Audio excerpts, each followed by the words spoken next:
This conference will now be recorded.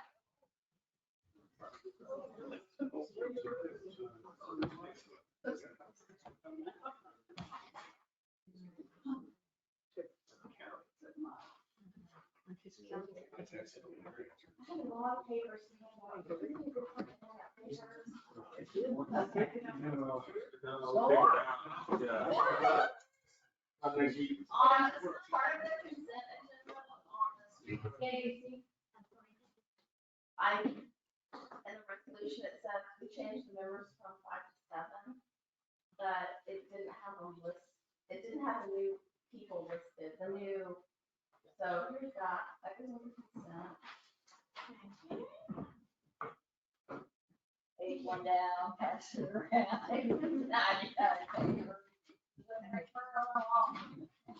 That goes under consent.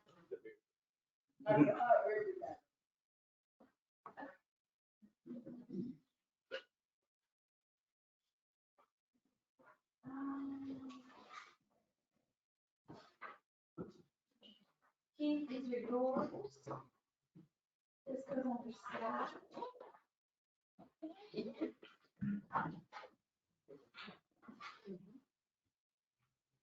You have this doors that goes under staff. This goes under old business. Hey, I'm sorry, I got all this information. Chief. This is yours. I don't know. I think you already have that.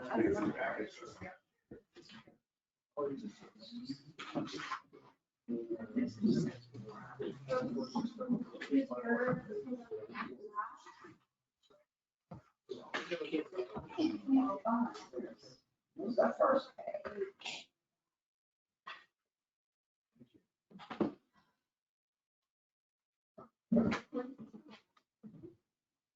That goes under consent. Under what?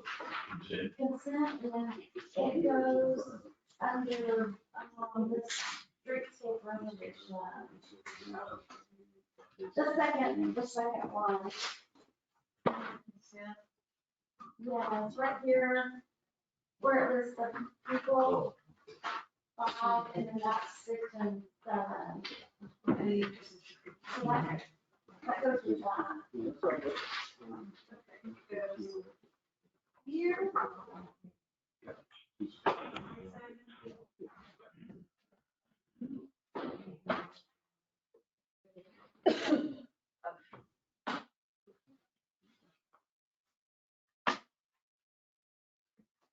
This one, this should be 6 and 7 after 5, and then that would be 8.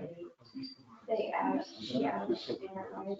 I changed this from 5 to 7, but I didn't have this category. I see they're adding a grant research and a local person.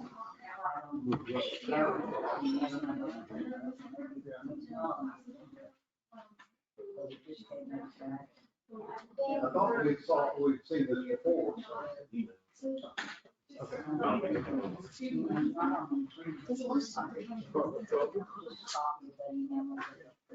What did we? So last meeting. This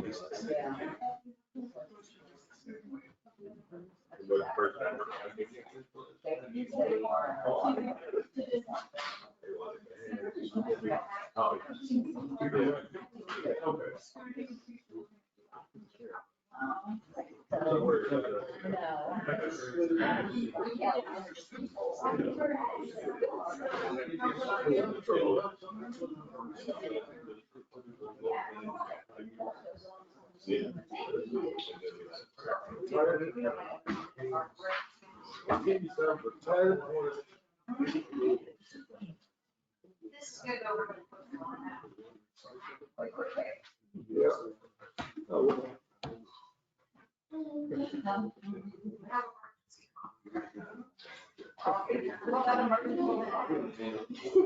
I'll be watching it.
Okay, at 6:11 PM, we are coming back from executive session into regular session.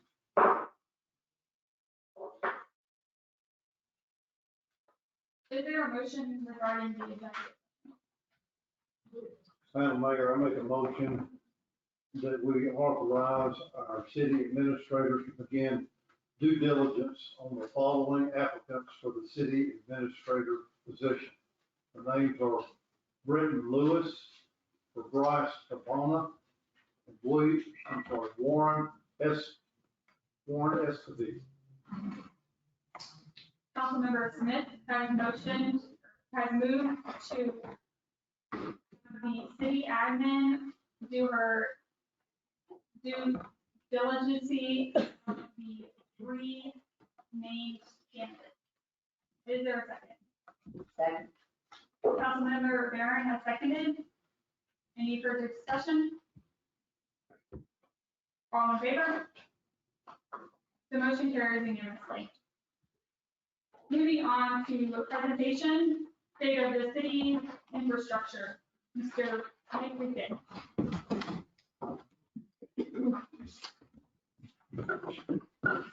City Council men and women and welcome.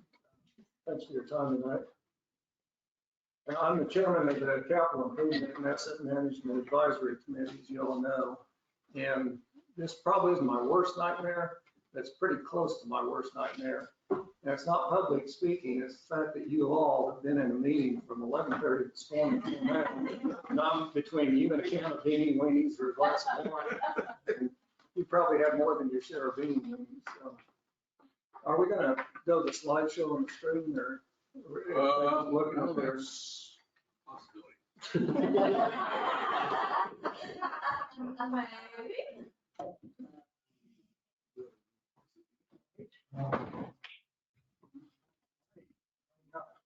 All right, we're not on.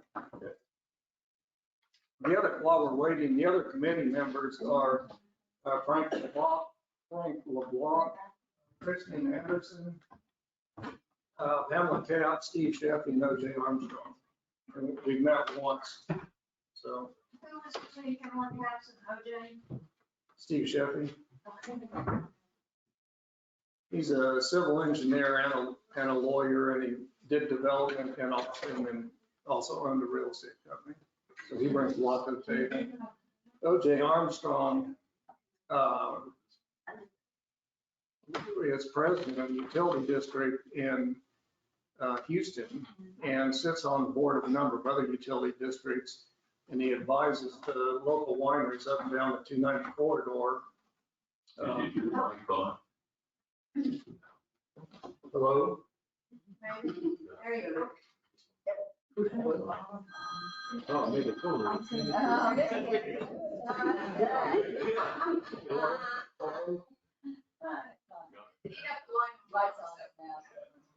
Can you hear me better? You're any better, but it might be better for the people.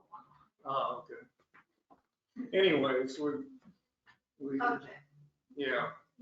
So he advises, or consults for wineries up and down the 290 corridor with respect to their water and wastewater management. So it's a wealth of experience.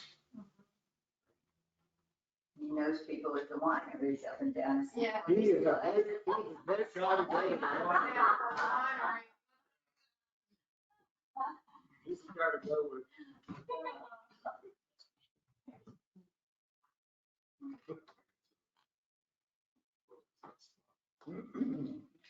You want me to launch and you look at your hard copy or Yeah, we what? can just do that. We just keep going. Actually, the first couple of slides are probably better. Well, I don't think I have you. Should be about the presentation. I know, I think so. Oh. That's what I'm saying. Oh. I don't think I have here. Maybe it's yours in the right slot. Right. Under presentation, see how blank these are, We're all gonna come over and look.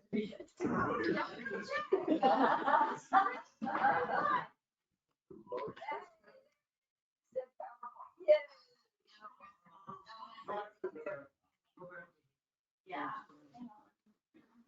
Right here. You got it. Yay. I think we lost. Okay. That's a level. Oh, It's okay, just on YouTube. not enough ports. No, what? Ports for the camera. That's it. So we're good to go? Yes, sir. We'll try it, sir. All right, next slide, please.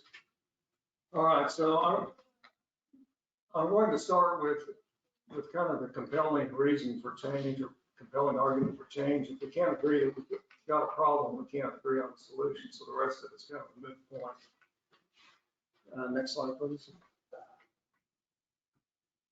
All right, so I have not gone back 10 years or 20 years or even 5 years. I've just been focused on the last couple of years trying to, because that's what's most impactful for the present. And so this is just a snapshot. This is not everything, but this is just to illustrate that continuity is an issue as it is with many small towns. And that's too small for y'all to read, and it's a lame attempt by me so that you can't read it, but I can. You have to listen to me. And this is true of the first two slides. After this, you'll be able to see the slides. But in 2019, Blanco participated in a pilot program that the Texas Water Development Board sponsored.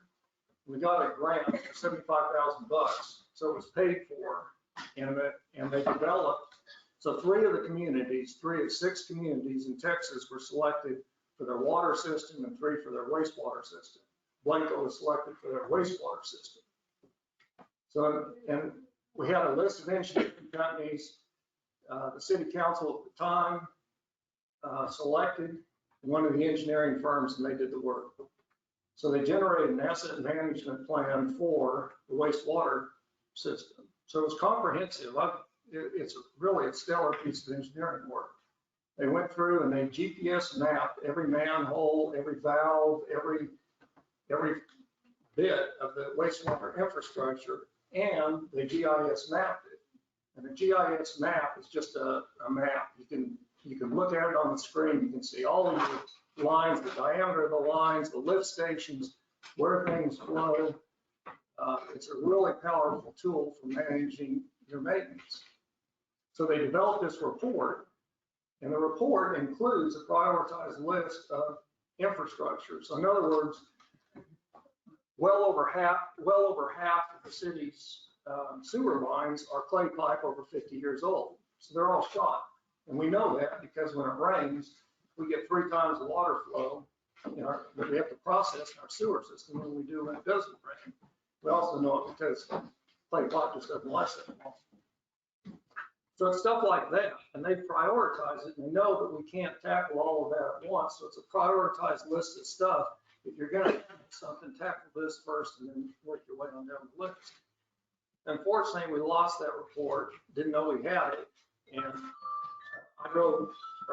anyway, we have it now, but it was lost, we weren't using it. An AMP, asset management plan does not exist for the water system. That would be good to have, because we have a lot of cast iron pipe and we have a lot of steel pipe with asbestos cement lining, and it's all past its design line. And I'm not even talking about surface facilities. All the sewage in town runs through one lift station. An asset management plan does not exist for the roads, but roads are a hot ticket. And every time I come to a city council meeting, somebody's complaining about roads. This GIS mapping system provides a real low-cost solution for that we can do at no cost, just with volunteers, to map our city streets and condition assessments. So you'd be able to look at a map of your city streets and you'd see red, which would be condition 5, and on down the line to good condition. And that would be really helpful to y'all. And when we're trying to pitch a budget for maintenance next year, we can actually show you these things. There's no consistent means of recording leak history. Public Works is recording leaks, but they're recording them in different spots. It's not something that you can go to a database or a spreadsheet and archive and say, over the last 5 years, we've had 5 leaks on such and such a line. It's just, we don't have it. We do have that functionality with the GIS system, and we could be collecting it. Document management's non-existent, or as minimum, it's certainly not well utilized. An electronic,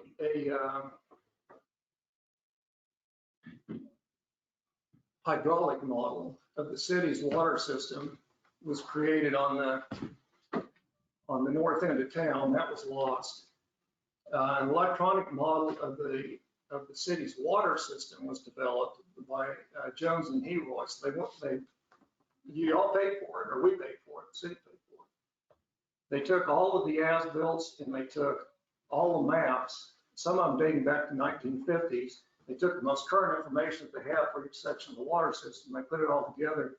They developed a GIS map. We didn't even know we had it. In fact, we just got it Wednesday.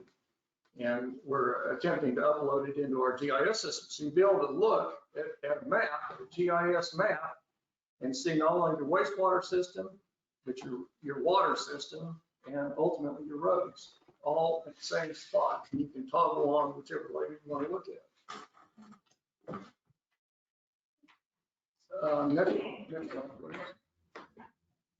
Driving and skipping and breathing into the 21st century. That's up to skip to. No, other way. Yeah. Up one more. Right there.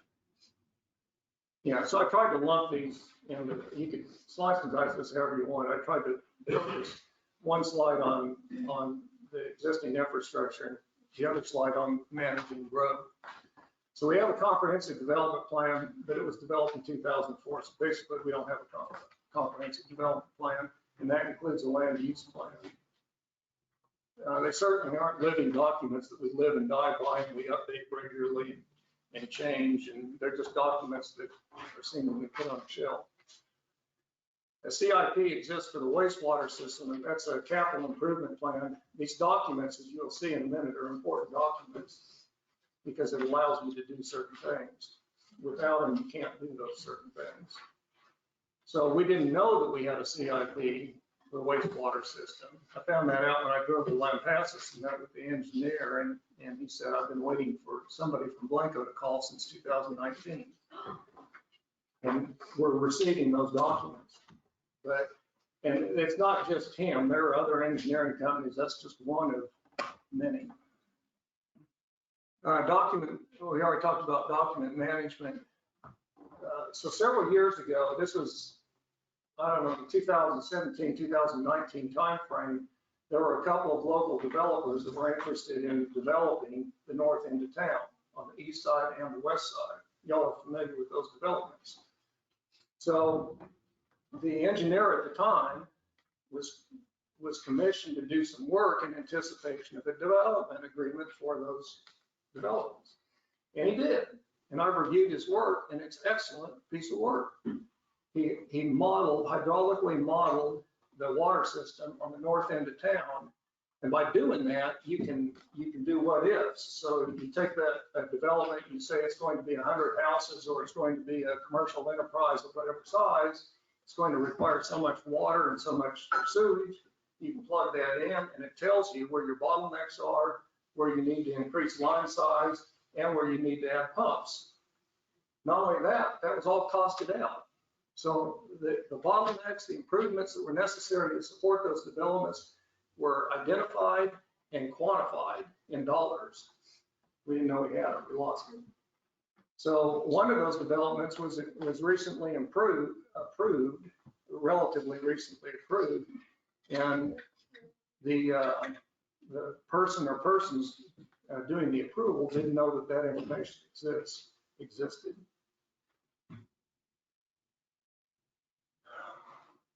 A PIF, project information form, was submitted for shovel-ready projects, and this was done in August. So good. So 4 projects are on that list, and this is really important if we're going to capture the any of the federal money from the federal infrastructure bill. It's got to be submitted in the form of a PIF. Unfortunately, the asset management plan, the $75,000 asset management plan, has all this listed priority projects. Some of those, a couple of those things were included, but the rest are not. And it would be a simple addition. We're trying to amend that PIF to include those things.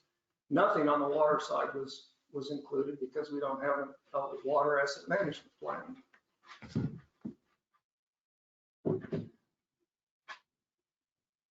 Documents required Kelly asked me to get involved in impact fees and take a look at that. Unfortunately, the documents required to implement impact fees don't exist, and they require public hearings. It's not something you just create and do quickly. Next slide, please. Okay, so this is not an attempt to assign blame, because nobody is to blame, and this is characteristics of many small towns. It's just elected officials that are here for a certain period of time and go, and got high turnover rate. It is extremely difficult to manage multi-year projects and have any kind of continuity. And the bottom line is that nobody that is serving on city council or any other volunteer position, volunteering your time and energy, nobody wants. I mean, everybody wants what's best for Blanco. You wouldn't volunteer your time and energy if you didn't. And this goes back over years. This isn't any worse one year than the other. It's the way it is. So business as usual, or what I'm calling business as usual, isn't nearly as impactful for a small town that's not experiencing growth. It is hugely impactful for a community that is experiencing growth, such as Blanco. And managing this is the difference between managing growth versus being managed by growth. So failure, the last bullet, failure to sustain development. To develop sustainable processes will result in suboptimal development and further strain existing infrastructure. And this is the most important part, and cause citizens to bear the cost of new infrastructure. Next slide, please. Okay, so how do we fit in and how are we going to fix this thing? Next slide, please. Okay, this one I really don't intend to reread because I can't read it. Next slide, please. This is just government code 395.058, and this is an expanded view of that government code. And really, the short story there is that the government anticipates and provides for the creation of a capital improvement plan committee. And we are governed by that statute. It's basically focused on management of the capital improvement plans. Not entirely, it also speaks to land use and impact fees, but in other words, it's forward looking. It's how do you provide the infrastructure to handle the growth that you expect in the community that's documented in your land use plan, capital and comprehensive development plan. Next slide, please. All right, so the committee's role was further expanded, or was expanded by you all when you created the committee by the city ordinance. And I'm not going to go through each one of those bullet points, but the point is that our remit was expanded from kind of a forward-looking and how do you expand the infrastructure to include kind of the current infrastructure and how do you fix what we've got. And by the way, the Public Works Department is working daily on stuff and they're fixing leaks and doing things. This is not what I'm talking about. I'm talking about things that require capital and planning. That normally you have an engineering department, or bigger cities have an engineering department, planning department, those sorts of things. Okay, so we've got the kind of the existing infrastructure, and then we've got the growth component. Next slide, please. And then we've had two kind of near-term, more urgent items added to our remit. One of them is impact fees, and the other shovel-ready projects. All right, next one. All right. So our committee intends to foster a spirit of collaboration between planning and zoning, you all, city administrator, the historic, what's the historic committee called? Preservation committee. Thanks. Anyway, we're here to work together. And we are not political. We are not apolitical.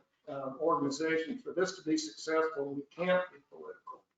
So I'm sure there are different people on the committee that care about whether or not the wastewater effluent goes on land or in the river, or whether we have more development or less development, but we don't really care. That's not our deal, that's your deal. And we'll support whatever you decide. We're here to support the infrastructure and to advise you all on how we do that. You all have monetary and decision-making authority, we do not. And frankly, don't want it. So if we're successful, this committee will provide the continuity required to achieve multi-year objectives, which is where little small cities typically fail. Next slide, please. Next one again. So this is our focus, wastewater, water, and roads. It doesn't mean that the city doesn't have other infrastructure. You have this building, for instance, but our immediate focus are those three things. Next slide. This is my last slide. I'm not going to go, the last two slides are too much in the weeds for y'all. It's action items and those sorts of things. But this, I like this slide, but I'm a visual person. Everybody absorbs information differently, but start at the top with the land use plan. So land use plan tells everybody what the city's vision for development looks like, how you're going to develop your city. Forward-looking, comprehensive development plan puts meat around that. Asset management plan is focused on your current facilities, not your future facilities, just your current facilities. And if it's done properly, it identifies bottlenecks and things that are past their design life, things that you need to fix or replace or maintain just to provide the basic essential services. Capital improvement plan is forward-looking. So it's taking kind of where the asset management plan leaves off, and it looks at your land use plan and your comprehensive development plan. It looks at the future, and it details what you need to provide for that growth. And then every year, we will come to you all, starting in about April, with a plan for improving our infrastructure and recognize that this is going to be a long haul. And maybe some year there won't be any money available, but I think it's really important that we follow this process and get used to seeing one another and that you require from us that kind of input. And in fact, when I met with the committee, the one only time we have met, their number one comment, in fact, we had a lot of conversation about this, was how are we not going to become another binder on the wall? We're spending a tremendous amount of time and energy, as you all are, trying to improve things. And if your successors come in and we don't have a process that we're following, we will have failed. In fact, anything you can do to encourage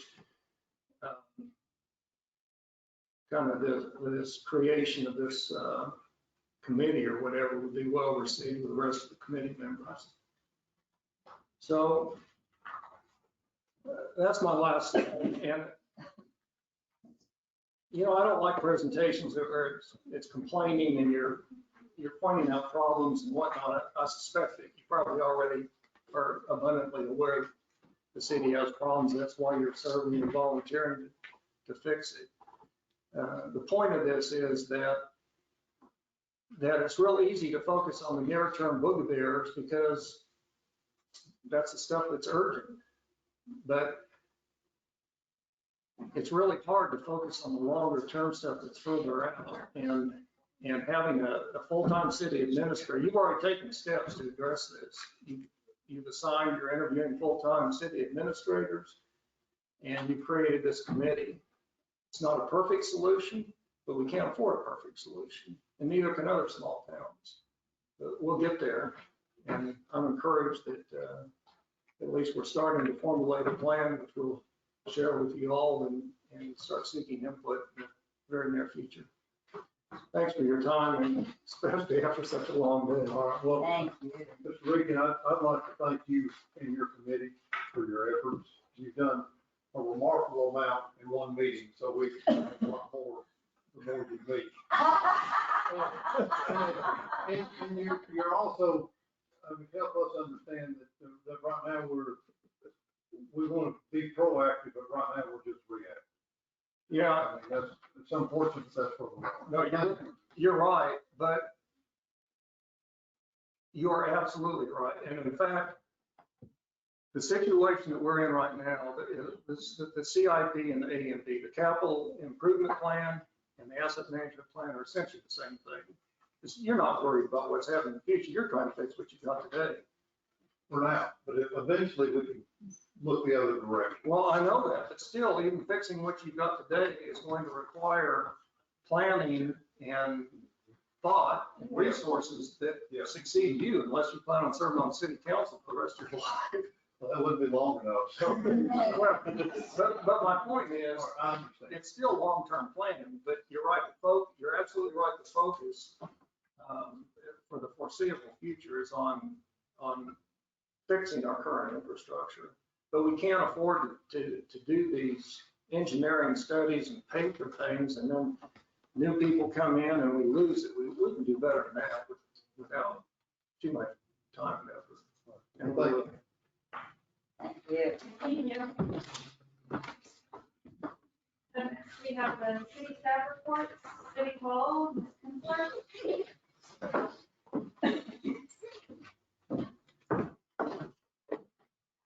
Good evening again, Mayor and Council. Wait for the PowerPoint to come up.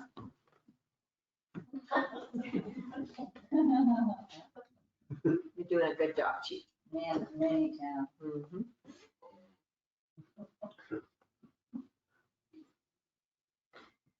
Yeah, upload it.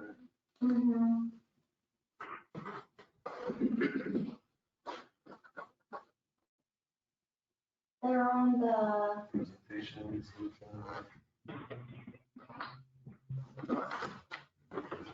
they're on the desktop. Yeah.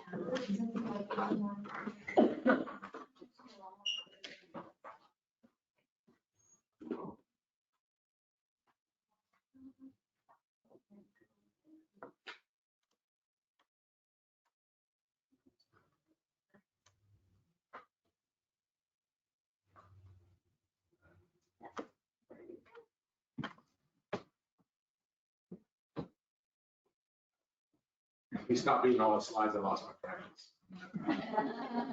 Just do the full view and we're ready.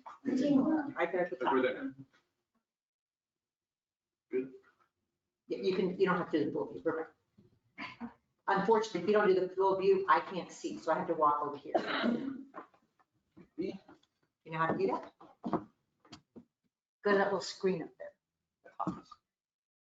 In the orange?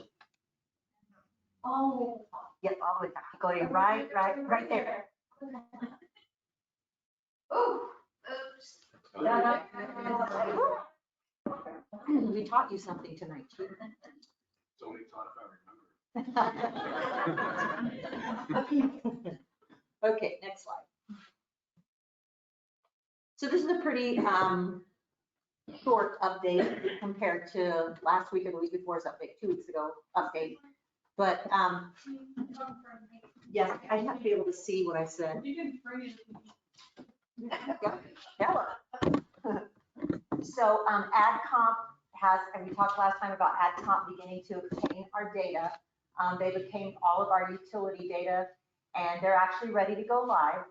However, Bureau Veritas is trying to be able to log in and monitor the inspections. So we're working on getting them access. That should be the last step in AdComp going live on the utility side.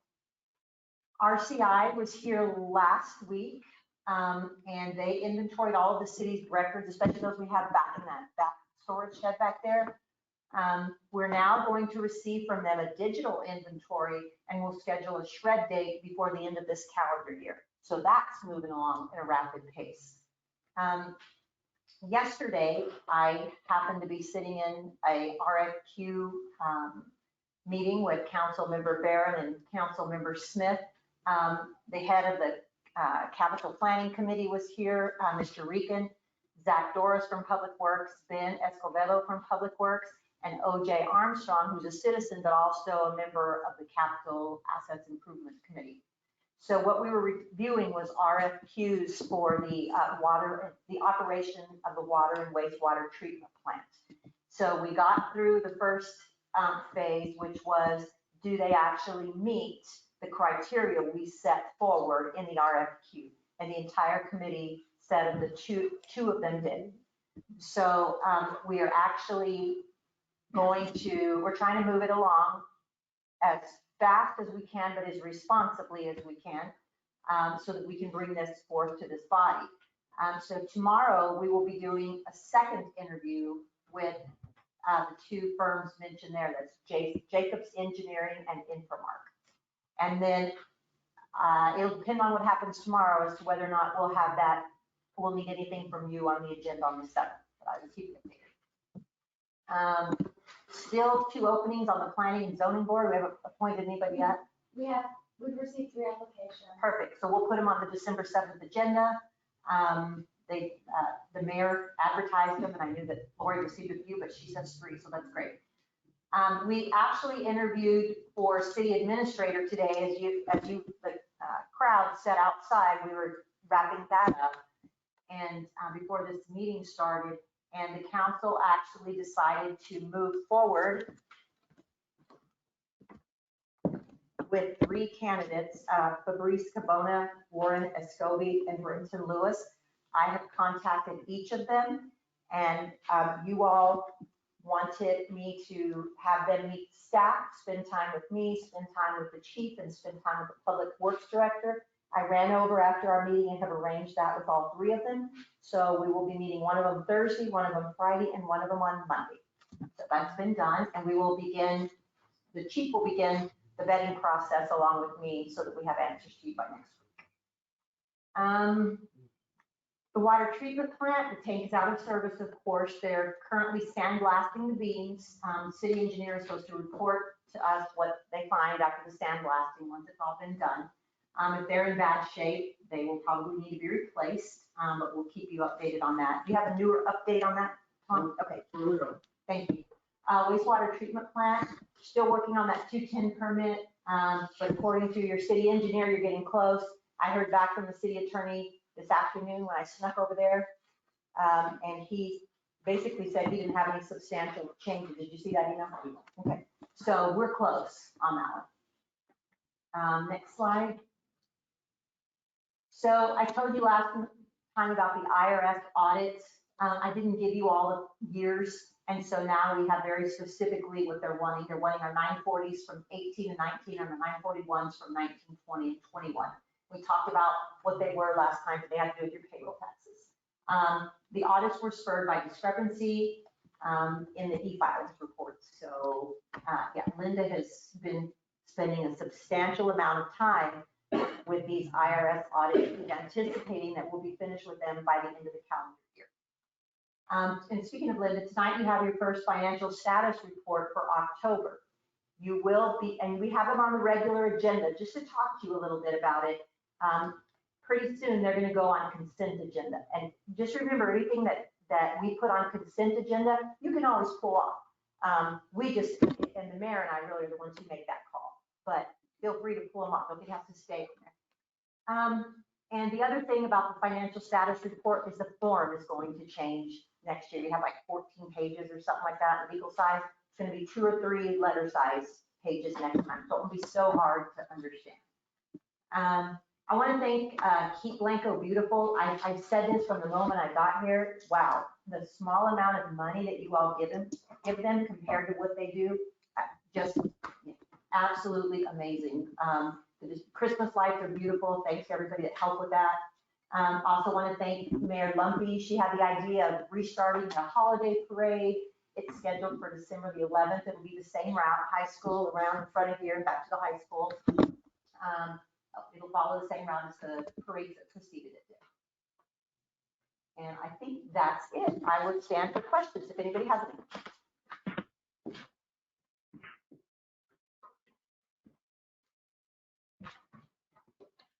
any. Thank you. Thank you. We're going to move on to the consent agenda. And before I start reading everything, I just wanted to point out that items 5 and 7, we have the actions, the contracts and lease actions have already been approved by council. That's why they're in consent agenda. Madam Mayor, I'm going to abstain from participating on this, so you could accomplish. So item 1, presentation, discussion, and possible action on providing a support letter for a feasibility study for a relief route around the city of Blanco. Item 2, discussion, consideration, and possible action on approval of resolution 2021 R013, amending the number of members on the streetscape committee from 5 to 7. Item 3, presentation, discussion, and possible action on amendment to extend the existing MOU between the city of Blanco and the Meadows Center. Item 4, discussion, consideration, and possible action on approval of waiving water disconnect shutoffs for the month of December 2021. 5, discussion and possible action on the approval of unapproved property contract between City of Blanco and Wyona 416 LTD relating to property described at volume 75, pages 673 and 674, deed records, Blanco County, Texas. Item 6, discussion and possible action on the approval of unapproved property contract between Wyona 416 LTD and City of Blanco relating to a portion of Lot 4 and River Park, City of Blanco, County of Blanco. Item 7, discussion and possible action on the approval of the seller's temporary lease between Wyona 416 LTD and the City of Blanco. Item 8, discussion and consideration and possible action on amendment to resolution 2020 R003, Blanco Police Department Body Armor Project. Item 9, discussion, consideration, and possible action on amendment to resolution 2021 R014. And item 10, discussion, consideration, and possible action on disbursement of tuition reimbursement to Victoria McMahon in the amount of $1,000.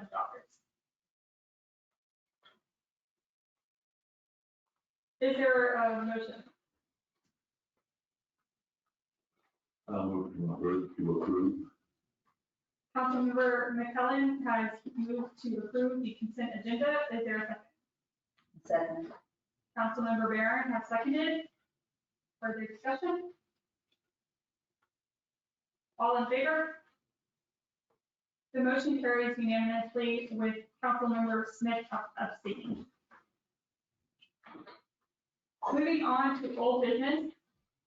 Item 1, discussion, consideration, and possible action on an ordinance amending and modifying ordinance 2016-009, codified at section 12.01.002 of the Code of Ordinances of the City of Blanco and prohibiting provision of water outside city limits except in limited circumstances. Thank you, Mayor. This was an ordinance we looked at the last meeting, and there was a concern that council members may have. He just wanted to make certain that it wouldn't affect new construction in any of the subdivisions that we're currently serving in the ETJ. So we had our attorney look at it, and he reviewed the contracts, and he agreed that it wouldn't affect any new construction in Stallion Estates or Cielo Springs. Those are the subdivisions that we're currently obligated by agreement and are providing services to. So any new buildings out there would get new tax. This ordinance would be for new developments, new construction, new subdivisions. And again, this is an ordinance that has already been in place. It's been in place since 2016. But the amendment just clarifies that it doesn't affect what's in place, and it requires city council evaluation of any request. So I think it's really important that any future water sale commitments be at our level to look at it and not rest with city staff. This is a huge policy issue going forward as to what we're going to do with the water for our citizens. So I would like to make a motion that we adopt, this is ordinance now. That's our number. Ordinance 2016-0-09 as amended. Councilmember Barron has moved to adopt ordinance 2016-009 as amended. Is there a second? Oh. Councilmember Devine has seconded. Further discussion? All in favor? Motion carries unanimously.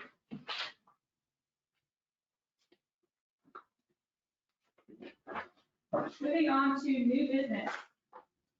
Item 1, discussion, consideration, and possible action on approval of financial statement for October 21. Ms. Coombs.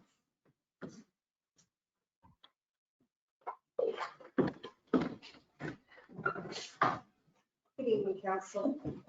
Okay, we had a long day, so numbers is gonna be interesting to discuss some of this with you, but as you know, we haven't had a profit or loss statement.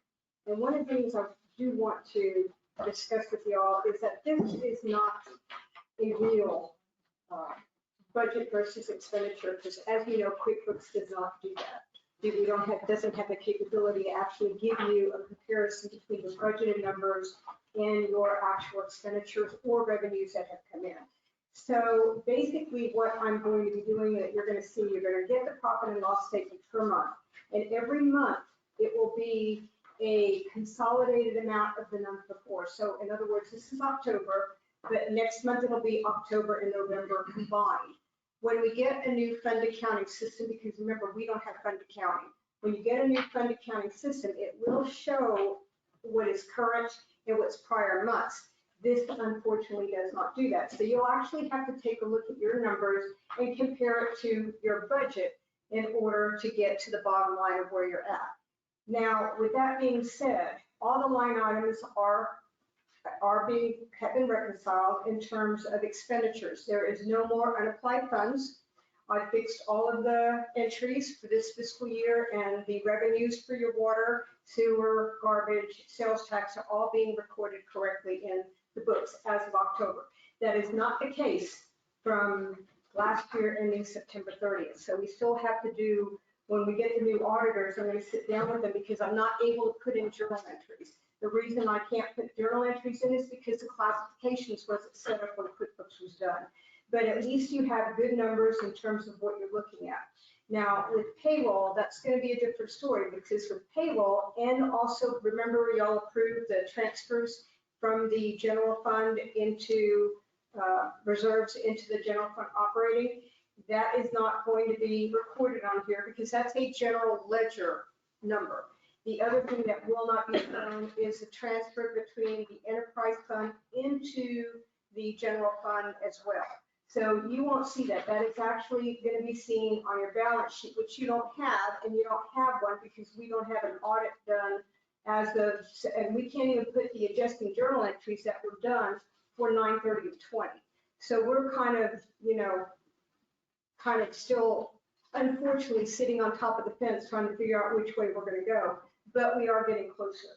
So I'm comfortable with the fact that the numbers are good. The numbers are going in the right columns, with the exception, like I said, payroll. And the reason why payroll isn't that way is we have 4 different operating systems and none of them talk. We have your general ledger, which is your revenues, expenditures, and supposedly your journal entries that's done on your balance sheet. And then you have payroll.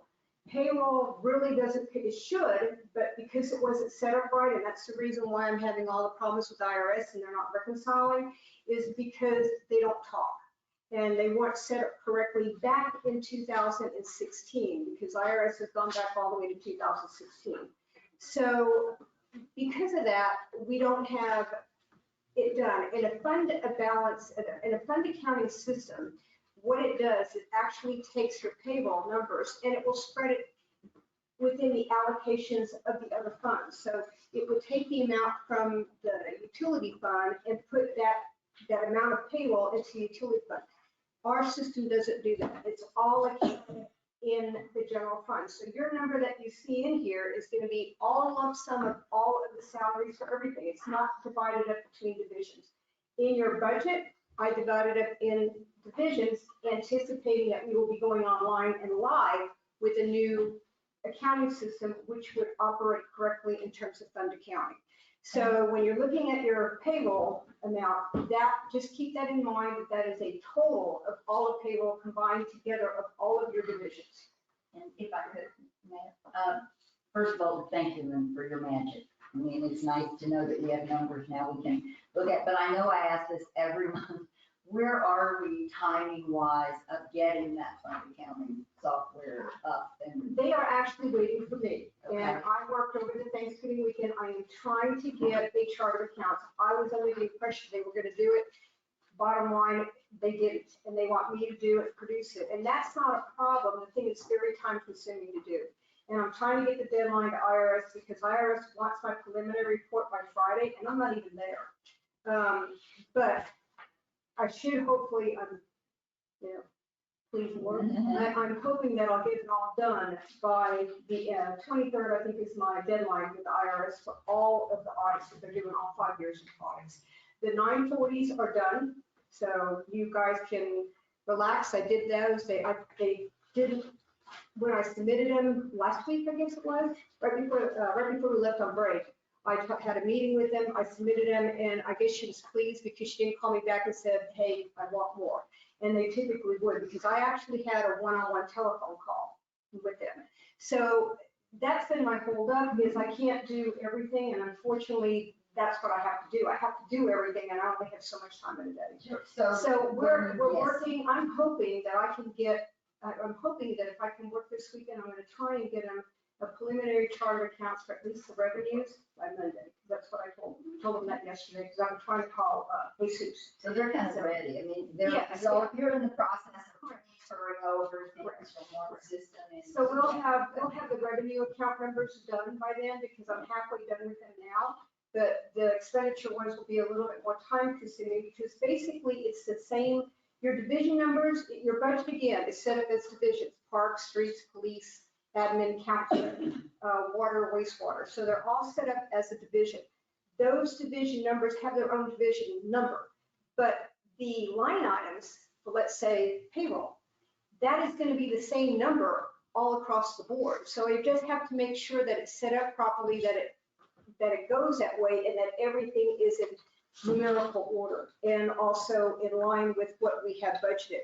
Because what I don't want to happen, which has happened in many cities, when you do your, you're merging with an old system with a new system, is that they'll put, okay, I've got uniforms as 401 in police, but then I have it as 603 in public works, and that can't happen because you've got to go back and fix all that. So that's what I'm trying to do ahead of the game. I'm trying to plan it to where all the numbers will jive from the very first. So Thank you. hopefully by the end of the month. Make your life. Yes, it will. And I can just get IRS out of the way. But does anybody have any questions regarding numbers from going over the report?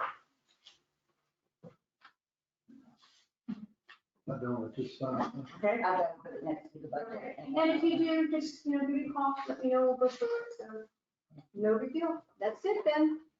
Thank you. Item 2, discussion, consideration, and possible action pursuant to section 551074 of the Texas Government Code, deliberation regarding the appointment, employment, evaluation, reassignment, duties, discipline, or dismissal of a public officer or employee, to wit, consideration and possible action regarding requests for qualifications for appointment of the attorney. Ms. Kinsler. Good evening again, Mayor, Council. I'll wait till the PowerPoint is up. We're gonna see if I remember. Look at you. See, you learned something today.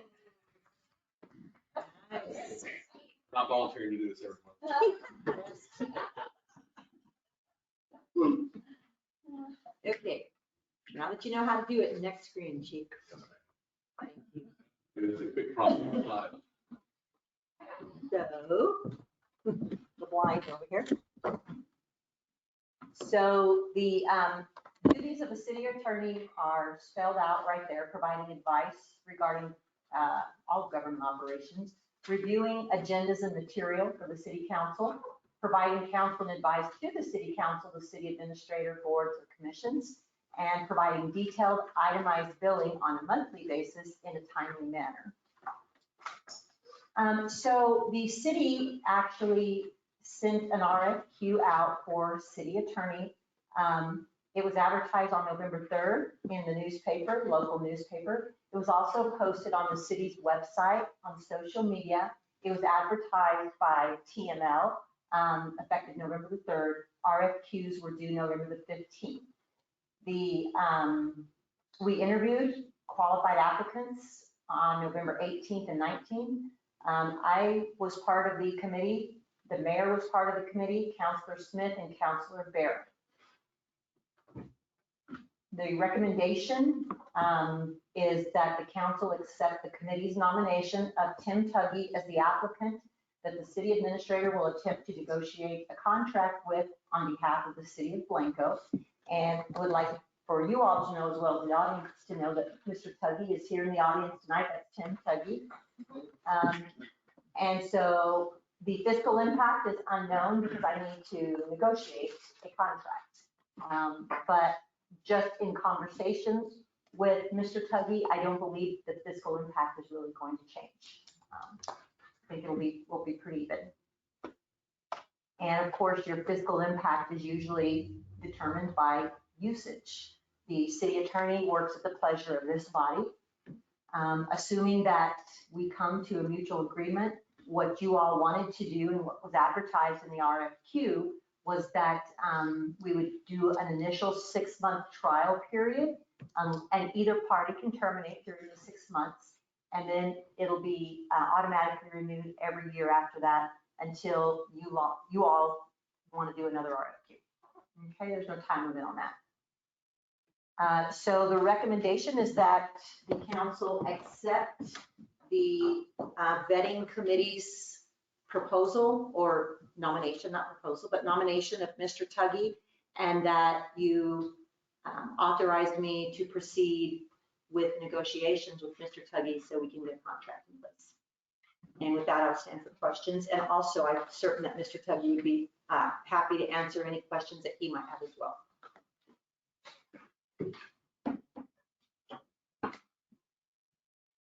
I move we accept the committee's nomination of Tim Tubby to be the new city administrator, the new city attorney, and I know he doesn't want that. He will run out of here. city administrator, am I right? And that we do, right? The city administrator to enter into, to negotiate contracts, negotiate a contract with Mr. Tubby. Councilmember Barron has moved to accept the committee's nomination of Tim Tuggy for the city attorney and would like the city administrator to proceed with the negotiations. Is there a second? I'll second. Councilmember Smith has seconded. Discussion? I would like to hear from Mr. Tucky. Floor's all his. Not having. Well, hello. Thankfully, I dodged that city admin job. No. I'm honored and privileged to be considered for this position. I'm excited about your situation, your challenges and opportunities that present themselves. As I said in the interview, I'm not a veteran of Blanco by any means. I live in far west Austin, but my observations are early on that you live on two rivers. One is asphalt and one is H2O. And they're both susceptible to flooding of a kind of growth that I'm excited to hopefully help you manage as city attorney. And that's the most exciting aspect of that, in addition to working with all the good people. Everyone that I've met, I've really been thrilled. And I look forward to working with all of you in the future. I hope I ask for your vote. Thank you. Any questions? What is your background? Where are you coming from? I've been practicing law for 35 years. First 20 or so in San Antonio, last in Austin with a 2-year stop in Washington, DC. I got out of there quick. But I did some lobbying work up there in the federal government for a little while. I ran a lobby practice. In fact, for the former congressman for this region, Tom Leffler, I was his managing partner for a while. But got back into my daily corporate work and government work. And in the last decade, I have been the general counsel for the Capital Area MPO, which is the 6-county region that just east of Blanco County that plans all the transportation for the region. And when this opportunity presented itself, I felt like it was an opportunity to get further into the administrative law, economic development law that you all are experiencing real time. I've been dealing with that now over in Austin Metro, and it's a tidal wave, as you well know. I'm excited with the prospect of taking that 35 years of experience and trying to do my best to help you all deal with that in the future as well, because it's coming. Does that answer your question? It does, thank you. I have a question also. Are there other smaller cities our size or even a little bit bigger that you are also acting attorney for? Me personally, no. However, I've aligned for this, from RFQ and for purposes of this contract, I've aligned with the firm of Sheets and Crossfield up in Round Rock, with Charlie Crossfield in particular. Charlie is the city attorney for Smithville, Elgin, Hutto, Mr. Sheets is the city attorney for Round Rock. So there's a good combination of both home rule and general law cities. And in my capacity for the last decade as counsel for the CAMPO, the Capital Area MPO, that's a 22-member elected board, elected official board, half of whom are city officials, mayors and council members like you, from the likes of Leander, Round Rock, Georgetown, San Marcos, et cetera, and Austin, of course. I have in that process dealt with most of the city legal issues that are presented here, with the possible exception of some of the major development issues. And in that regard, in Williamson County and Hayes County, I have been on the other side of the aisle in some respects, representing development interests as they negotiate 381 and other economic development agreements with those entities. So I feel like I've got both the governmental side experience as well as the private side experience that informs me of the issues that are presented here. At least I like to think so. So does that answer your question? Yes, thank you. I have one more thing to add. I've done, Mayor Council, I've done a lot of RFQs, certainly for city attorney, I've done my share as well. But I think the thing that stood out to the committee about Mr. Tuggy is he had done his homework. He understood Blanco issues very well.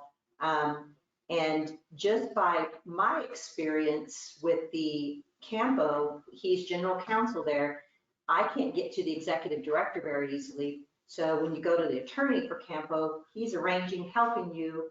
And it was actually Mr. Tuggy's idea, because I was not confused, but trying to figure out how we were going to navigate the fact that CAMPO comes all the way and dumps into Blanco County, and AAMPO, which I used to be a board member there, comes all the way here and dumps into Blanco County. So we have both people coming at us, at both cities coming at us, and they all have funding for transportation, and they all dump right into Blanco with no funding. And so it was actually Mr. Tuggy's idea to meet with the CEO of CAMPO, or executive director, I guess. And we're actually, that's the letter that you approved this evening for the mayor to sign, and that CAMPO is committed to attempt to get us a feasibility study for a truck relief route for 281. And so that all happened, and the wheels were set in motion by this gentleman back here. And so he literally was the only applicant who, in spite of never having worked with Blanco, clearly had done his homework and understood our issues.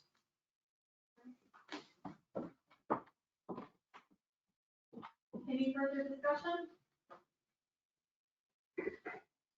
All in favor? The motion carries unanimously. Congratulations. Item 3, discussion, consideration, and possible action on amendment to task order number 4, general engineering services. Mr. Turk? Is there a PowerPoint? Yes, he does that one. Yeah, it's in there. Yes.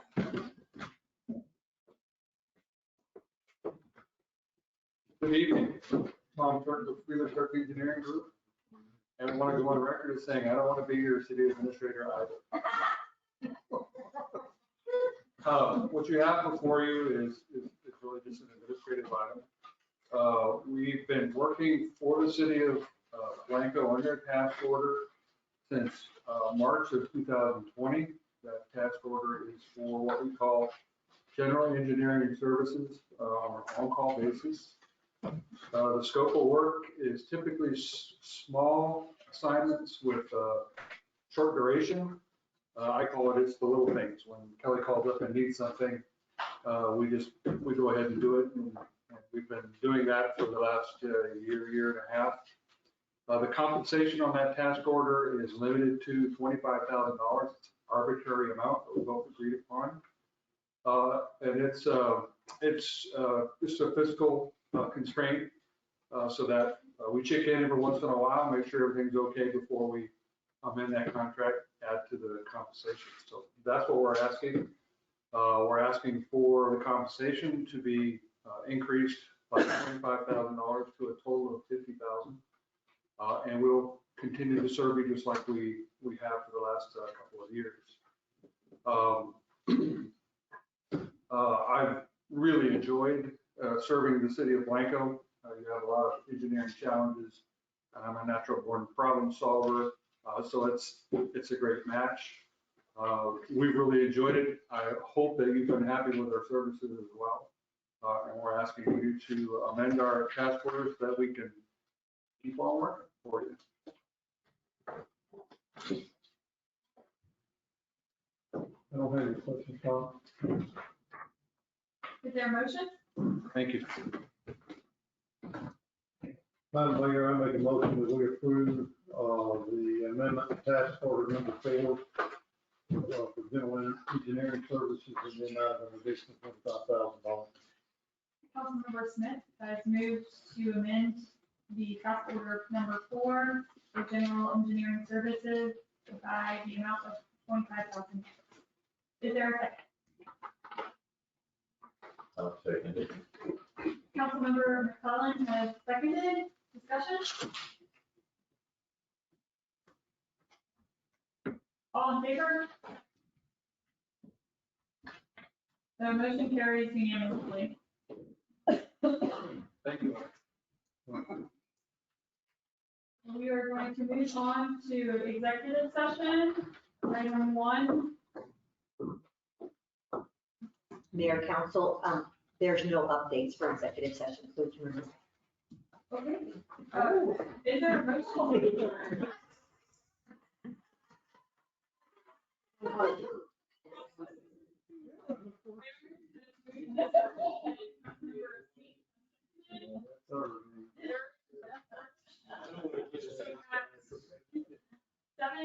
Seven P, all in favor? Yes.